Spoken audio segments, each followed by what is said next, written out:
Welcome back to the channel, everyone, and today I'm going to show you the brand new risers from Arlen Ness.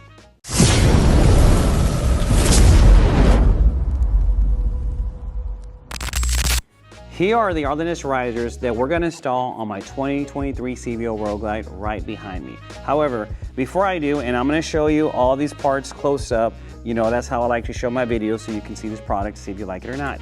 However, I just want to cover the question that I've been asked the most regarding this riser setup or any riser setup is, why do you want them and why do you need them? Well, to each their own, depending on their riding style and their level of comfort, right? But how I would describe it is, imagine that you're in a vehicle that's not a sports car and you're shifting lanes, right?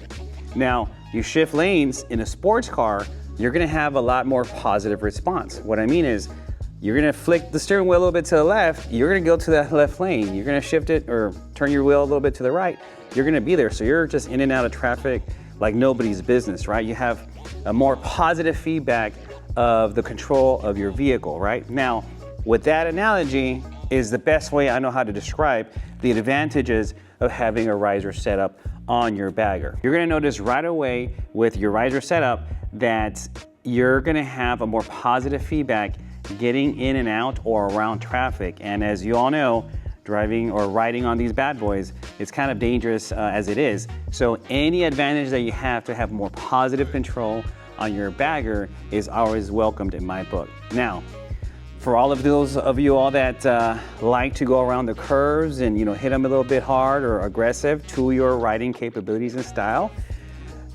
you will take your riding experience to a whole different level to where you have to learn how to maneuver your motorcycle again in a good way. It's not like, I don't know what I'm doing anymore, but with the riser setup, you're gonna be able to counter steer and just ride around those curves. Obviously, there's a lot more that goes into that with your controls, your seating position, your tires, your suspension, all of that. But in terms of, let's just pretend everything's perfect and you add this, you're gonna just be going around these curves like there's no tomorrow. And what does that do is you have a more enjoyable ride, and also as a rider, you improve your skills as a rider. I can talk about this topic for hours, but now that I've covered the basics on the advantages of these risers, let me get close to the camera here and just show you why I went with Arlen Ness risers, which this might be the first video on the internet or on YouTube that is showing you these risers set up here for these baggers. Here we are, and these are the 10-inch method risers from Arlen Ness. Now, why did I go with Arlen Ness? Well, for one, I really hadn't seen them out there, but I just like what they look like, right? They just look very well CNC machined and coated and everything. So, but anyhow, so let's start from the top here. This is what you're gonna see on the top. This bracket's obviously gonna come off, but I'm just showing you how it comes out of the box. And then kind of going under here, you have the left side here, you have the right side, and if you notice here, I hope it comes out here with the lighting, the shadows, these have little, I guess, ridges milled in. I don't know if there's a functionality or if it's for cosmetic looks, but I really, really like them. Another thing I like is just the curvature of these. It's kind of like more of an oval thing. And this, these CNC lines are carried over for the consistency of the look, I presume. Now, if you notice here, there's a bolt here. I want to turn these around, and there's a bolt here. And you could take these apart and I guess just if you need to, for installation, you can separate these two risers here. Now, in terms of this little piece here, it has like a little hole here, and that's gonna be presumably to run your cables in through your riser setup here. Coming over here to the other side, same thing as we saw on the other side. And this is what the bottom of it looks like, where the screws go in with the triple tree here, but you will never see this part here. And as you can see, in general, they look amazing. These are the bars that I got, and these are also from Arlen Ness. Now, I am forgetting which size these are, but I'll note them here somewhere in your screen. And just like anything with Arlen Ness, I mean, they look amazing. Also with the kit, you're gonna get these two spacers here that are gonna go on the bottom of your riser setup there. Coming back here in front of the camera, you'll see I have a few parts here that did not come with the kit, and you're probably curious what they are. A piece of loom here that I'm gonna use to put my, my current wires in there so it can look pretty cool, right? A little bit of shrink wrap. Some bushings here from Trask Specialties, part number DS29057. Here it is. And I have some bolts here that I bought from Ace Hardware store. You're probably wondering, hey crew, how did you know to get these parts? Well, the short answer is I didn't. I didn't know which other parts I needed to get to make this installation here happen. Which is why I like having a local shop that I have a great relationship with. So that way I can tell them, hey, I wanna order these parts, but what other parts do they need? Or this is where J&B CycleWorks comes into play once again with my builds.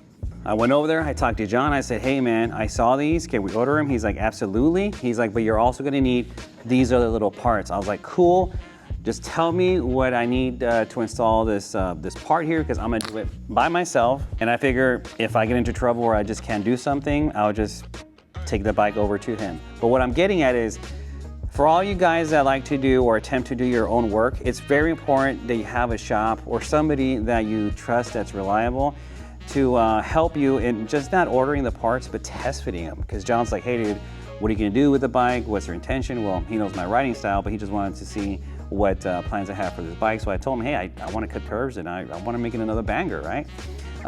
So he's like, well, this is a good set, recommended for you. And he ordered the parts for me. He also had these parts, other little parts in stock. And now I feel fully confident that I'm not gonna be in the middle of my build and have to stop because I'm like, oh my God, I'm missing the space for this washer or whatever. So again, just to button that up, if you're trying to build something yourself and you're not familiar with all the parts that are needed, but are pretty good with the wrench, call your local shop, somebody you trust, and then they won't only just order the parts for you, but they'll consult you and they'll also give you or provide you with the other parts that are needed. We're about to start this installation, but before I do, I want to tell you a very important part of this kit. And it's very important that you have to read the instructions, but I'm going to tell you right away before you order these parts, if you want to, that it does not come with the riser bolts, and they are required. What I'm guessing is that the stock riser bolts will not work with this because they're probably too short. So here it tells you, note, use of 1/2 inch -13 by 2.75 inches riser bolts are required. Now, I don't know what the stock ones are. They might be that exact same size, but if not, I went ahead and I went to Ace Hardware store and I bought some so that way I would have them already ready to install, so that way I wouldn't have to like stop mid build or installation and have to go, because that would have blown. Another thing I also bought while I was there was the same bolts here, but in black, because they're stainless steel and they won't rust. I think they'll be great, but you know, just for the look, I went ahead and bought the same bolts, but in black. I already started taking this apart because I got excited and I didn't really show you guys how I took this apart, but there's a lot of videos on that. But I will tell you the most important part, in my opinion, to take off is, to unclip, is this little connection here with your clutch one, right here. You take that off. To me, it was a little cumbersome to take it off, but once you take it off, it's super easy. Over here on your throttle, you have to disconnect these 3 here. One goes in here, one goes in here, and this when you disconnect it. But what I'm thinking, I'm just gonna leave it there and take the bar off and then take this off. We've already removed all of this stuff here, the bar and the little risers that come stock, but I just wanted to bring it to your attention that this piece here is probably the hardest, at least for me, to install. This is the stock bushing. This is like their rubber.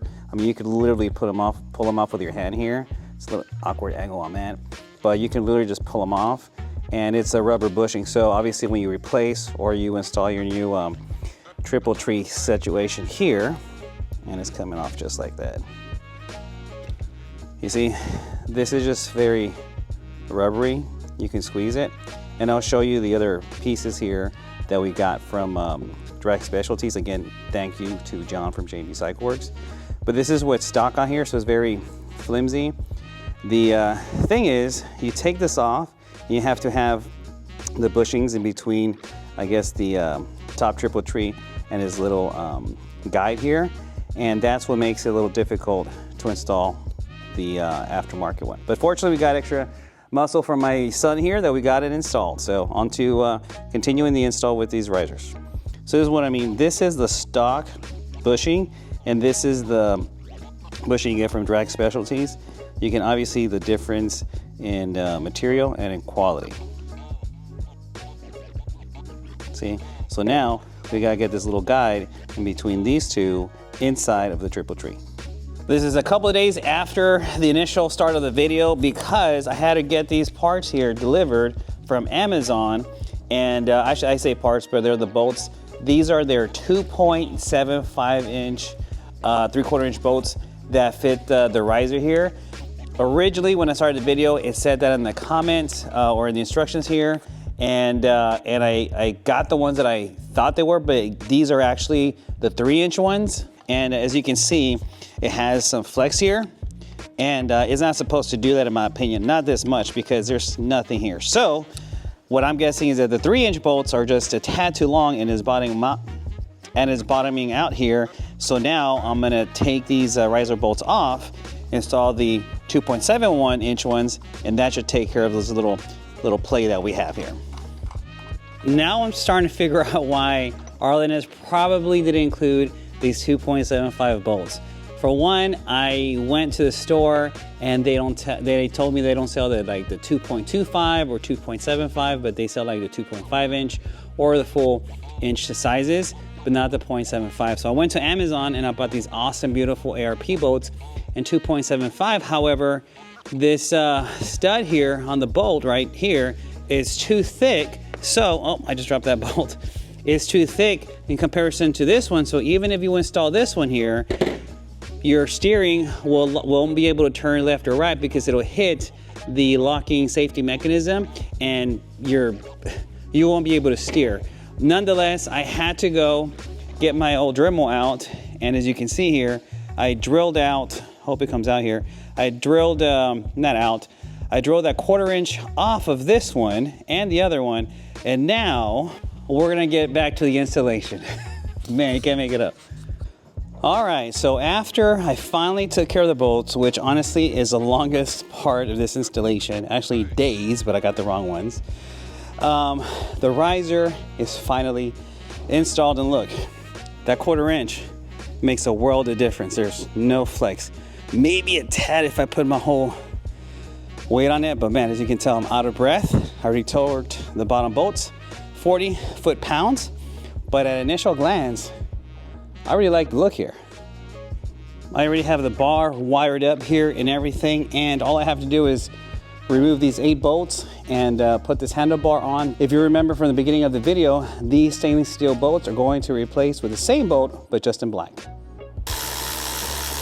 I have to say, I really love this tool from Milwaukee. It makes my job so much faster. And here, we're gonna install the last piece here. There we go. And this is the final look here on my Arlen Ness 10-inch method risers with the Arlen Ness handlebar. And I have to say that it is a very nice look. I definitely like the look here. I'll probably switch this bolt out for a black one, just to keep the whole black scheme going on. But yeah, it was fairly easy to install. Let me get over here on this side here. And don't forget, I got a video coming on this Bad Boy Cycles windshield here. It was an easy install, but I'll say the hardest part was installing, getting the correct bolts for the risers here in the bottom. That was by far the hardest part, in my opinion. The same could be said for probably any riser install. Let me go ahead and remove this protective towel I have here.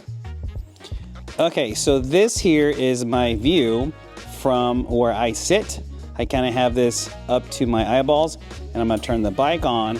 And as you can see, this doesn't block the view to my infotainment system at all. Whether I turn it to the right, turn it to the left, it's all good. And oh, looks like I need looks like my tires are low, and it looks like I need to charge the bike here. But anyhow, here it is. It is in neutral. Let's go ahead and start it.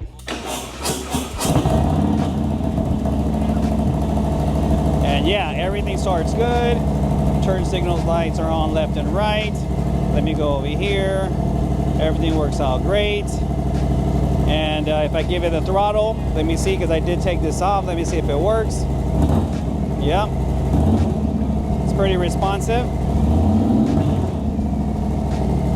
I just turned it on, so I probably should have been doing it. Need to let it warm up, but again. And let me see if my modes change on me, or my modes. High beams work. My mode button's right here to make sure that it changes to the modes. Yep, it changes to the modes, no problem. There it is. And I'm gonna give it one more little quick. And I'm gonna go ahead and turn it off. So yeah, everything works on the controls here as they should. But again, nothing blocks my view here from my infotainment system. And I'm super, super, super happy about that, because that was my concern, if I was going to be able to see this or not. And fortunately, I am able to see it. And again, this is my view from eyeball level right here, and I can see all of this down here very, very well and very, very easily. And I have to say, I like the look, and I'm happy that I swapped out these bolts right here for these black ones. I got them at Ace Hardware Store. I think it kind of just goes hand in hand with the blacked out look. If you remember in the beginning of the video, I said that I got this loom here. Thank you, John from J&B Cycle Works. And it's only 2 wires, so I just installed them down here. And I think it gives it a very, very clean kind of clean look. I do like that Arlen Ness has a cutout in this middle section here, because you can just feed your cables through there, and that's it. In terms of the clutch cable here and the brake cable, you can see there, I basically went ahead and crisscrossed them, and I think they look great. I'm never gonna see this part, you guys probably will, but from this angle, this is what it looks like.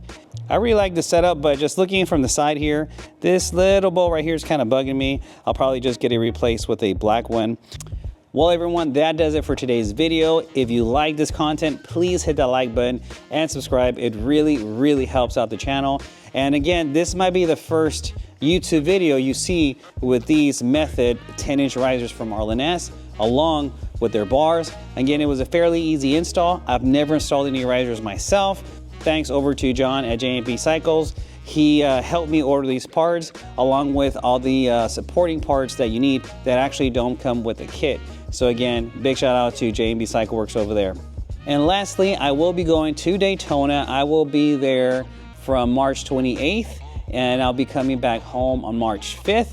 I do have a meet and greet March 1st at Destination Daytona at the Advanblack tent. So it's from 12 to 2 if you want to stop by there and say hi, check it out. It's gonna be a good time over in Daytona. I can't wait to see some of my friends and colleagues over there, and I'm excited. Daytona is literally a week from today.